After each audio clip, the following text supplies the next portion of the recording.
Hello friends, welcome to ISS platform. आज हम पढ़ने जा रहे हैं 25th lecture of Indian polity.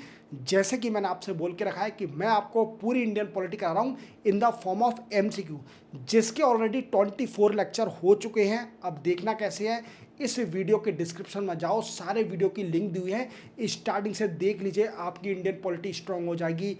आज हम पढ़ेंगे 25th lecture of Indian polity related to parliament. Parliament क्या है, वेरी वेरी इंपॉर्टेंट पार्ट है इंडियन पॉलिटी का।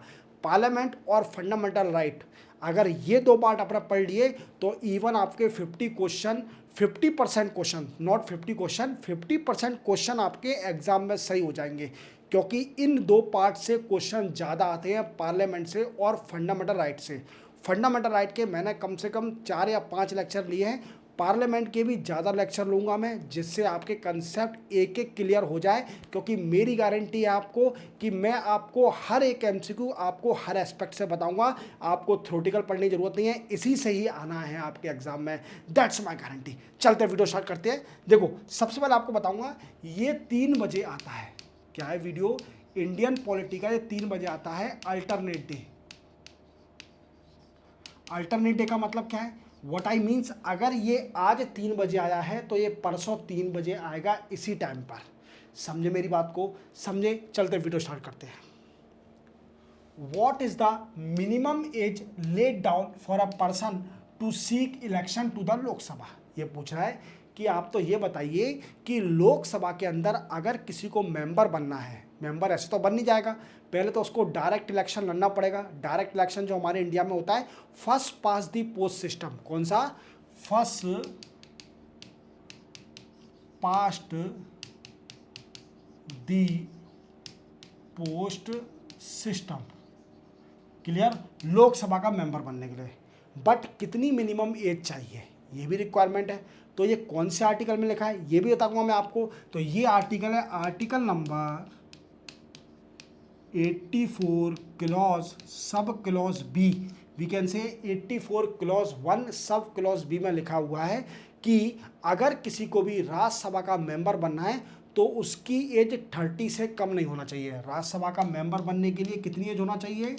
राज्यसभा का मेंबर बनने के लिए उसकी 30 ईयर एज और अबव।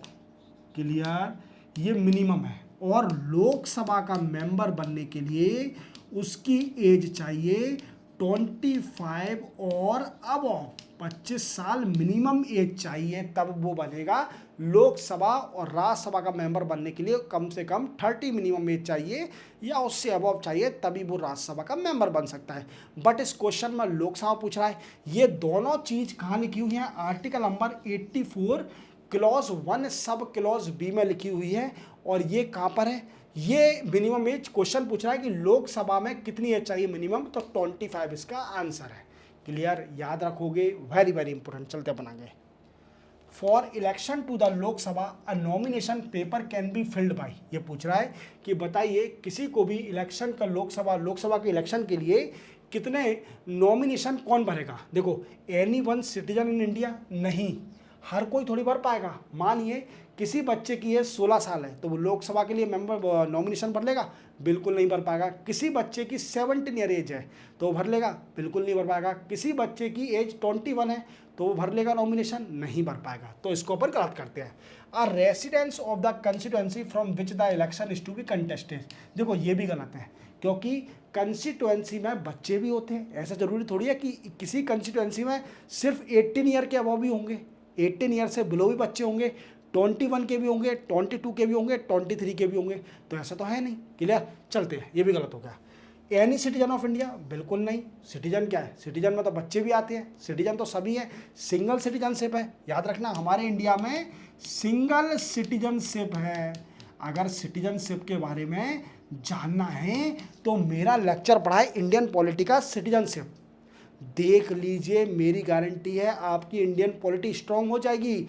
आर्टिकल बेसिस से पढ़ाता हूँ। मेरा नेचर क्या है कि मैं आपको ऐसे बकवास करके बता दूं कि ये सही है ये सही है, ऐसे नहीं। आपको हर एस्पेक्ट से, इवन आर्टिकल से, किस आर्टिकल में क्या लिखा हुआ है, हर एस्पेक्ट से आपको पढ़ाता हूँ। इवन आपको करंट अफेयर भी स्ट्रॉन्ग करा रहा हूँ। क्लियर? देख क्या हो, any citizen of India whose name appear in the electoral roll of the constituency. अब ये पूछ रहा है कि कोई भी सिटीजन जिसका इलेक्टोरल रोल में नाम होगा वो नॉमिनेशन भर सकता है। बट इसमें भी कंडीशन है, ये भी गलत हो सकता है, इसको गलत भी बोल सकते हैं अपन, अगर ज़्यादा दिमाग लगाएं तो। अपन यूपीएससी वाला दिमाग लगाएं तो ये भी गलत हो सकता है, क्योंकि इसमें आप अपील कर सकते हो कि इलेक्टोरल रोल में तो 19 ईयर के एज भी होंगे, इलेक्टोरल रोल में 20 ईयर की एज का भी बच्चा होगा, 21 का भी होगा, 22 का भी होगा, 23 का भी होगा, 24 का भी होगा। बट 25 के बाद ही लोकसभा के लिए आप नॉमिनेशन भर सकते हैं। क्लियर? तो दिमाग ज़्यादा लगाना है, पर हमें दिमाग से नहीं चलना है, हमें चलना है चारों ऑप्शन के हिसाब से, कौन सा सुटेबल है, कौन सा सब में बेस्ट है, उसको मार के आना है। समझे मेरी बात को? चलते पढ़ाएंगे। Which one of the following is not correct with regard to the election to the Lok Sabha. ये पूछ रहा है कि इसमें से कौन सा गलत है अगर लोकसभा के इलेक्शन के प्रिस्पेक्ट से देखा जाए तो। The election are on the basis of adult suffrage, बिल्कुल राइट है। एडल्ट सफरेज मीन्स हर पर्सन वो कास्ट वोट करने के लिए एलिजिबल है। क्लियर? अगर उसकी एज 18 ईयर या अबव है तो अगर उसका इलेक्टोरल रोल में नाम आएगा और वो अपनी कंस्टिट्यूएंसी में वोट कास्ट कर सकता है, तो एडल्ट सरफेस हर किसी को राइट है वोट करने का, अपनी गवर्नमेंट को चूज करने का। क्लियर? तो पहला सही है। The election commission is required to conduct the election, बिल्कुल राइट है। लोकसभा, राज्यसभा, पीएम, प्रेसिडेंट के इलेक्शन जितने भी होते हैं, स्टेट लेजिस्लेटिव असेंबली के इलेक्शन, ये कौन कराता है? ये कराता है सेंट्रल इलेक्शन कमीशन और नेशनल इलेक्शन कमीशन हम बोल सकते हैं। Clear? Then after local self government के इलेक्शन कौन कराता है? जो कि हमारी पंचायती राज और म्यूनसिपल कॉरपोरेशन है, इसके इलेक्शन कराती है स्टेट इलेक्शन कमीशन। समझे मेरी बात को? तो ये बिल्कुल सही है। Then after the electoral roll are prepared under the direction and control of the president of India, नहीं, ये गलत है। Not on the direction of president of India, on the direction of election commission of India, तो ये गलत हो गया। Clear? तो ये सी इसका आंसर है। फोर्थ पढ़ लेते हैं। On the request of Election Commission, the President is required to make available to the Election Commission such staff as may be necessary for the discharge of its function। क्या है? जब election commission election कराता है तो आप जानते हो कि election commission is a 3 member body. Clear?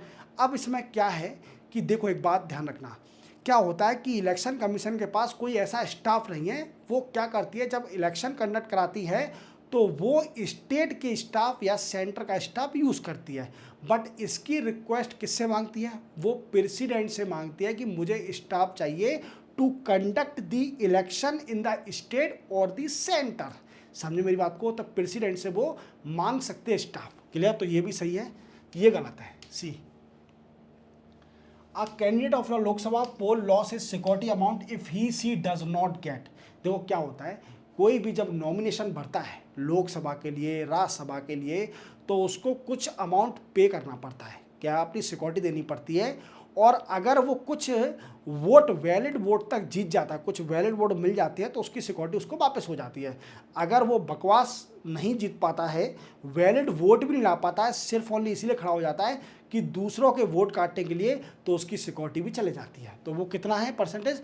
1/6 valid vote अगर उसको मिलेंगे तो उसकी सिक्योरिटी वापस हो जाएगी, जो वो अमाउंट उसने नॉमिनेशन जब भरा था, जब जमा किए थे। क्लियर? चलते पढ़ेंगे। The state wise allocation of seat in the Lok Sabha is based on the 1971 census. Up to which year does this remain intact. ये पूछ रहा है कि देखो, जैसे आप जानते हो कि जो लोकसभा की सीटें हैं वो ऑन द सेंसस ऑफ 1971 के बेसिस पर है। क्लियर? बट इसको एक्सटेंड कर दिया था कि कब तक इसमें चेंजेस नहीं आएगा, 2026 तक कोई चेंजेस नहीं आएगा सीट के अंदर। क्लियर? अब 2026 के बाद डीलिमिटेशन कमीशन ये कमीशन सेटअप करा जाता है। डीलिमिटेशन कमीशन सेटअप किया जाता है और यही कमीशन रिकमेंडेशन देता है कि लोकसभा में किस स्टेट की सीट बढ़ा दी जाए, किस स्टेट की कम कर दी जाए, on the basis of population. Clear? अभी आपने सुना होगा, मैंने आपको करंट अफेयर पढ़ाया था कि अमित शाह जी गए थे कहाँ पर, तमिलनाडु स्टेट में। और तमिलनाडु स्टेट में बोला गया था कि 2026 में डिलिमिटेशन कमीशन सेटअप करा जाएगा, जो कि लोकसभा की सीट को रीअलोकेट करेगा। वी कैन से स्टेट की सीटों को कम भी कर सकता है, अगर पॉपुलेशन कम हुई बढ़ा भी सकता है, अगर पॉपुलेशन बढ़ गई उस स्टेट में। तो इसी बात का तमिलनाडु स्टेट के जो एम के स्टेलिन जो सीएम हैं, उन्होंने कई सारा प्रोटेस्ट किया था। इवन कई सारी साउथर्न की स्टेट इससे रेडी नहीं हुई। कारण क्या था? देखो, कारण ये था कि बोला गया साउथर्न स्टेट ने कि 1971 में हमारी स्टेट में पॉपुलेशन बहुत थी, क्लियर, जिस बेसिस पर हमको सीट मिली लोकसभा के अंदर, समझे। बट क्या है कि हमने फैमिली प्लानिंग का यूज़ करके, फैमिली प्लानिंग प्रोसेस का यूज़ करके हमारी स्टेटों की पॉपुलेशन रिड्यूस करी है। तो इस वजह से हमारी लोकसभा में रिप्रेजेंटेशन कम हो सकता है और हमारी वैल्यू गिर सकती है। तो ये एश्योरेंस दे सेंट्रल गवर्नमेंट की हमारी सीट कम नहीं होगी, बढ़े ही ये, क्लियर। तो ये कारण हुआ था। अब वो 2026 में देखेंगे क्या होता है, फाइनली चलते बनाएंगे इसमें। और अमेंडमेंट एक याद रखना, अमेंडमेंट भी था 84th कॉन्स्टिट्यूशन अमेंडमेंट से डिसाइड हुआ था। Constituent amendment, constitution amendment, clear. ये कॉन्स्टिट्यूशन अमेंडमेंट क्लियर याद रखना, 84th कॉन्स्टिट्यूशन अमेंडमेंट से हुआ था ये 2026। इवन अब वो आगे बताऊंगा, 84th याद रखना, क्लियर। चलते बनाएंगे। 84th Amendment Act has frozen the total number of existing seat in the Lok Sabha on the basis of 1971 census। मैंने बोला था 84th Constitutional Amendment, they shall remain unaltered till the first census to be taken after the year of 2026। 2026 का जो census आएगा, जैसे 2021 का तो हो चुका है, 2026 में ही आएगा। अब 2031 में होना चाहिए सेंसस। अब देखो 2026 में सेंसस कराया जाएगा, क्योंकि 2021 में नहीं हो पाया सेंसस। क्यों नहीं हो पाया? क्योंकि कोरोना अपने यहाँ चल रहा था, इस वजह से सेंसस नहीं हो पाया था। अब ये सेंसस कराने वाले हैं 2026 से पहले ही। जैसे कि मैंने आपको बताया था करंट अफेयर के न्यूज़ में कि सेंटर का कास्ट सेंसस और पॉपुलेशन सेंसस दोनों होंगे साथ में।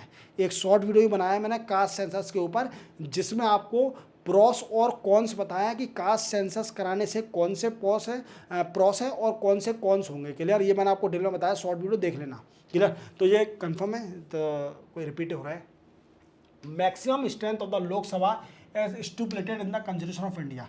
ये पूछ रहा है कि बताइए कॉन्स्टिट्यूशन ऑफ इंडिया में लोकसभा की सीट कितनी डिसाइड करके रखी है, क्लियर। तो ये है 552, क्लियर। अब देखो इसमें एक लोचा है। लोचा क्या है? देखो अभी सीट देखा जाए तो हमारे लोकसभा में 545 सीट है, 445 सीट, बट 2 सीट और कम हो गई, 543 सीट है हमारे लोकसभा में।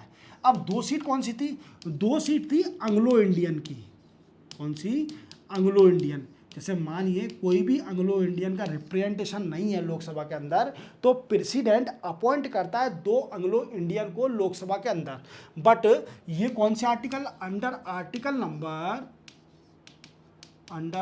नंबर 331 में ये मेंशन किया गया है कि एंग्लो इंडियन, 2 एंग्लो इंडियन अगर रिप्रेजेंटेशन नहीं होगा एंग्लो इंडियन का लोकसभा के अंदर, तो उनको भी रिप्रेजेंट करने के लिए प्रेसिडेंट अपॉइंट कर सकता है।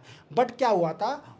104th कॉन्स्टिट्यूशन अमेंडमेंट एक्ट आया था, क्लियर, इन 2010 में, नहीं 2020 में आया था, clear.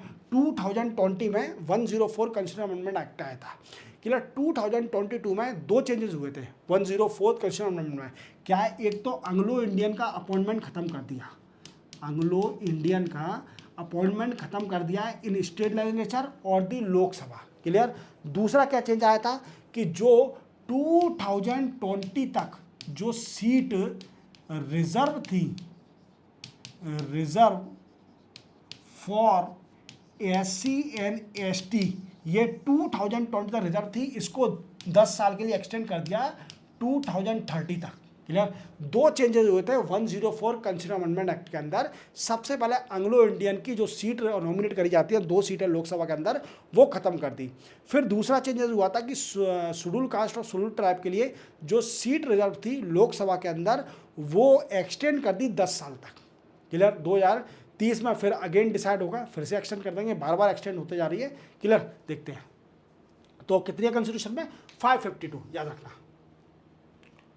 The strength of the Lok Sabha was increase from 525 to 545 through which amendment. ये पूछ रहा है कि बताइए लोकसभा की सीटें इंक्रीज हो गई 525 से लेकर 545 थे, कौन से अमेंडमेंट से? तो ये हुआ था 31st कॉन्स्टिट्यूशन अमेंडमेंट एक्ट 1973 में। क्लियर? और लोकसभा की सीटें कॉन्स्टिट्यूशन में कितनी लिखी है? 552, जिसमें से 530 स्टेट की सीटें हैं, 532 स्टेट की सीटें एंड 20 सीट हैं यूनियन टेरिटरीज की। क्लियर? 20 सीट, और 2 सीटें एंग्लो इंडियन की, जो कि अब खत्म कर दिया है, एंग्लो इंडियन की खत्म कर दिया है। क्लियर? चलते पढ़ाएंगे। The state wise seat allocation in the Lok Sabha is based on, ये तो पॉपुलेशन बेसिस पर होता है, मैंने आपको कई बार बता दिया, सेंसस होगा तो पॉपुलेशन बेसिस पर सीट जो स्टेट को दी जाती है लोकसभा के अंदर वो पॉपुलेशन बेसिस पर दी जाती है। चलते बनाएंगे। There is no reservation for SC ST for the Lok Sabha in, ये पूछ रहा है कि किस स्टेट में SC और ST के लिए रिजर्वेशन नहीं है। क्लियर? किस स्टेट में? देखो मैं कुछ स्टेट के नाम बताता हूँ, लिख देता हूँ यहाँ पर। देखो सबसे पहले है सिक्किम, दूसरी है अरुणाचल प्रदेश, नाम याद कर लेना, मैं बता रहा हूँ आपको, अरुणाचल प्रदेश। तीसरी है नागालैंड, फोर्थ है मेघालय, फिफ्थ है जम्मू एंड कश्मीर, सिक्स्थ है HP हिमाचल प्रदेश। हिंदुस्तान पेट्रोलियम नहीं है, हिमाचल प्रदेश है। क्लियर? और बड़ी अच्छी जगह है, घूमने लायक है, बर्फ़ गिरती है तो बड़ा मज़ा आता है, आप जाइए यहाँ पर। हिमाचल प्रदेश, पंजाब, हरियाणा, गोवा, कर्नाटका, कर्नाटका कैसे लिख दिया, इतनी अच्छी प्यारी स्टेट को मैंने कैसे लिख दिया कर्नाटका। उत्तर प्रदेश, योगी जी, याद आया योगी जी, उत्तर प्रदेश का पेटेंट बन गया योगी जी का, इतना भय। क्लियर? पूरा क्राइम खत्म कर दिया यूपी से, जो बड़े बड़े गुंडे थे पूरा खत्म कर दिया है। Clear? Uttar Pradesh, then after Kerala, Tamil Nadu, ये सारी स्टेट में SC ST का रिजर्वेशन नहीं है। क्लियर? लोकसभा के अंदर। बट क्या हुआ था कि कुछ चेंजेस कर दिए, कुछ अमेंडमेंट हुआ था जिसमें कर्नाटका एंड मेघालय, यहाँ से 2 सीट रिजर्व कर दी लोकसभा के लिए फॉर ST पीपल।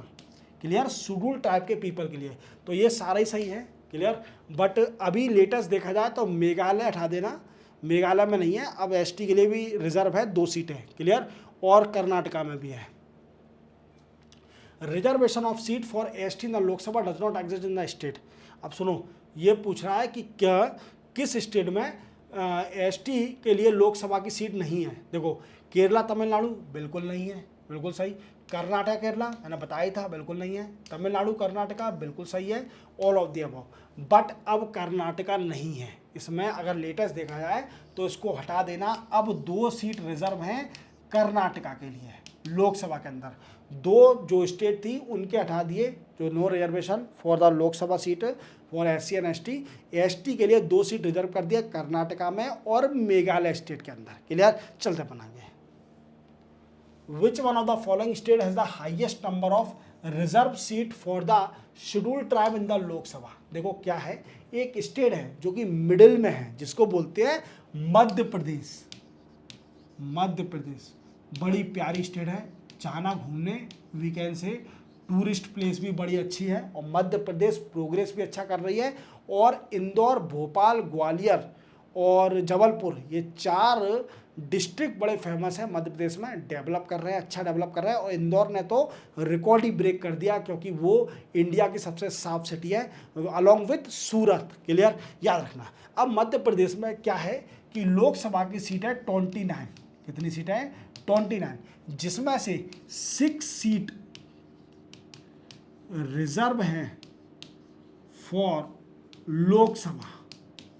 लोकसभा के लिए 6 सीट रिजर्व हैं और सबसे ज़्यादा मध्य प्रदेश में ही है, क्योंकि सबसे ज़्यादा ट्राइब की पॉपुलेशन मध्य प्रदेश में ही है। याद रखोगे, that is also very important. तो देखा जाए तो मध्य प्रदेश में सबसे ज़्यादा लोकसभा की सीटें एसटी देते हैं, schedule tribe. Who hold power to appoint the nominees from Anglo Indian community in the Lok Sabha. देखो ये काम तो हट गया है, क्वेश्चन में कोई मतलब नहीं है, पर जान लीजिए अगर प्रीवियसली पूछा था कि कौन पहले अपॉइंट करता था एंग्लो इंडियन की कम्युनिटी को लोकसभा के अंदर, तो आप याद रखना प्रेसिडेंट ऑफ इंडिया। 2 सीटें रिजर्व थी जो कि अपॉइंट करी जाती थी प्रेसिडेंट के द्वारा, बट खत्म कर दिया 104 कॉन्स्टिट्यूशन अमेंडमेंट एक्ट के द्वारा, क्लियर, जो कि 2020 में हुआ था, जिसमें 2 चेंजेस आए थे। पहला, एंग्लो इंडियन की सीट रिजर्व लोकसभा खत्म कर दी, और दूसरा, रिजर्वेशन को एक्सटेंड कर दिया अप टू 10 ईयर 2030 तक for SC and ST। The provision for the representation of Anglo-Indian community in the legislature assembly of the state has been made in the Constitution of India under। देखो एक member Anglo Indian का state legislative assembly में भी appoint किया जाता था bye governor, और 2 लोकसभा के अंदर, क्लियर। बट लोकसभा के लिए अलग आर्टिकल था, स्टेट लेजिस्लेचर के लिए अलग आर्टिकल है। देखो लोकसभा के लिए आर्टिकल है, मैंने जैसे बताया अंडर आर्टिकल नंबर 331, और स्टेट लेजिस्लेचर के लिए 333 है, आर्टिकल नंबर 333 आर्टिकल, याद रखना। चलते बनाएंगे। How many member may be nominated by the president from Anglo Indian community if it he is a opinion that the community is not adequately represented to the house of people. कोई बकवास question है, अब ये हट चुका है, clear. इन्हें repeat कर दिया टेक्निकल टीम ने, अब पता नहीं 2 सीटें हैं, क्लियर, उनको पता नहीं होगा, अब बताऊंगा बाद में, उन पर गुस्सा करेंगे, क्लियर। चलते अपन। Which of the following constitution amendment is related to the raising the number of member of Lok Sabha to be elected from the state. देखो क्या है कि 2 बार अमेंडमेंट हुआ है कॉन्स्टिट्यूशन का, जिससे लोकसभा की सीट एनहांस करी है, इंक्रीज करी है। पहला अमेंडमेंट हुआ था 7th कॉन्स्टिट्यूशन अमेंडमेंट एक्ट। कौन सा है? 7th कॉन्स्टिट्यूशन अमेंडमेंट एक्ट, जो कि 1956 में हुआ था, क्लियर। नेक्स्ट हुआ था 31, जैसे मैंने अभी प्रीवियसली बताया 1973 में। तो इसका आंसर क्या होगा? C। 7 और 31 ये अमेंडमेंट हुए थे, जिसके द्वारा सीट एनहांस करी गई थी लोकसभा के अंदर, according to the 1971 census that was decided in the 84th constitution amendment act. याद रखना, before completing term Lok Sabha can be dissolve. अब देखो ये पूछ रहा है कि मानिए 5 साल से पहले ही लोकसभा को डिसॉल्व करना है, तो क्या उसकी प्रोसेस है? देखो ये प्रोसेस है, बाई प्रेसिडेंट डिसॉल्व कर सकता है on the recommendation of prime minister. Prime minister के रिकमेंडेशन से, अगर प्राइम मिनिस्टर को लगता है कि मेरे पास मेजोरिटी नहीं बची है लोकसभा के अंदर, तो वो प्रेसिडेंट को रिकमेंडेशन कर सकता है कि मेरी लोकसभा को डिसॉल्व कर दीजिए और अगेन इलेक्शन करा दीजिए। आप पोजिशन से पूछिए कि आप पे मेजोरिटी, तो आप शो ऑफ कर दो, clear. Session of the Lok Sabha is called for at least. ये पूछ रहा है कि लोकसभा के अंदर कितनी बार सेशन बुला सकता है, क्लियर। ये है 2 बार, 2 टाइम इन अ ईयर। कम से कम साल में 2 बार तो सेशन होना चाहिए, हालांकि 3 सेशन होते हैं, याद रखना, लोकसभा के अंदर या पार्लियामेंट के अंदर, बट साल में 2 बार तो होना चाहिए मिनिमम है। चलते बनाएंगे। What is the quorum of Lok Sabha in relation to it strength. देखो क्या है क्वोरम, क्या है? देखो क्या होता है कि पार्लियामेंट के अंदर कोई भी बिजनेस करने के लिए ये भी डिसाइड करके रखा है कि मिनिमम स्ट्रेंथ कितनी होना चाहिए लोकसभा के अंदर अगर कोई भी बिजनेस कंडक्ट करना है। तो क्या है कि जितनी स्ट्रेंथ है उसकी 1/10 तो कम से कम होना चाहिए। अगर पार्लियामेंट के अंदर कोई भी बिजनेस कंडक्ट करना है, कोई भी डिस्कशन करना है, तो 1/10 होना चाहिए। अंडर आर्टिकल, ये कहाँ मेंशन किया गया है? अंडर आर्टिकल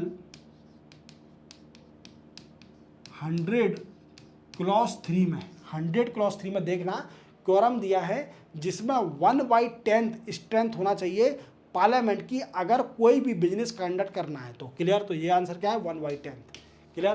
तो क्लियर, याद रखोगे। तो इसी के साथ मैंने पार्लियामेंट का फर्स्ट पार्ट करा दिया है। पार्लियामेंट के और फंडामेंटल के राइट लेक्चर बिल्कुल ना छोड़ो, क्योंकि क्या है ये क्वेश्चन अगर आपने देख लिए तो मेरी गारंटी है आपकी 50% पॉलिटी के क्वेश्चन एग्जाम में इन्हीं 2 पार्ट से आने हैं। पहला पार्ट है पार्लियामेंट और दूसरा पार्ट है फंडामेंटल राइट। चाहे वो किसी का भी एग्जाम हो, चाहे यूपीएससी हो, चाहे पीएससी हो, चाहे अदर एग्जाम हो, क्योंकि ये 2 पार्ट है फंडामेंटल राइट और पार्लियामेंट, बड़े पार्ट है और यहीं से मोस्टली क्वेश्चन आते हैं, क्योंकि हर पर्सन को अपने फंडामेंटल राइट और पार्लियामेंट की प्रोसेस पता होना चाहिए। क्लियर? हम पढ़ेंगे, परसों मिलेंगे पार्लियामेंट के सेकंड पार्ट के साथ विथ 20 क्वेश्चन। क्लियर? मिलते हैं हम परसों, तब तक के लिए जय हिंद।